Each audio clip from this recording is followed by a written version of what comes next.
জমি চাষের আগে যদি কোনো ক্রপ আপনার বুননের আগে এটা একবার চাষ দিয়ে নিতে হয়। চাষ দিয়ে নেওয়ার পরে মাটির প্রাণ ফিরে পাওয়ার জন্য জৈব সার দেওয়াটা খুবই গুরুত্বপূর্ণ।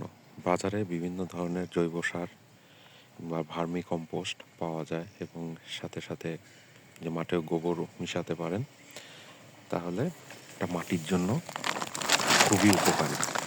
কারণ এই জৈব সার মাটির শিকড় বৃদ্ধিতে সহযোগিতা করে এবং এর পাশাপাশি মাটির অণুজীবগুলাও ভালোভাবে বৃদ্ধি পায়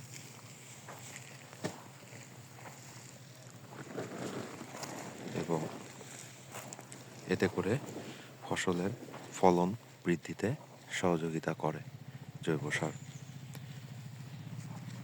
মাটিতে মেশানোর সময় অবশ্যই শতকপ্রতি 40 থেকে 50 কেজি জৈব সার অবশ্যই প্রয়োগ করবেন যদি আপনারা ভালো ফসল পেতে চান।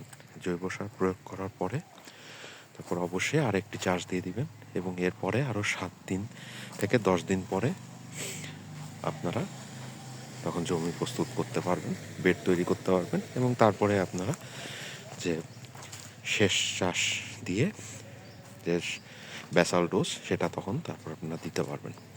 অর্থাৎ বেসাল ডোজ দেওয়ার আগে 7 থেকে 10 দিনের মধ্যে অবশ্যই আপনারা প্রথম চাষের পরে এই জৈব সারটা অবশ্যই মেশাবেন।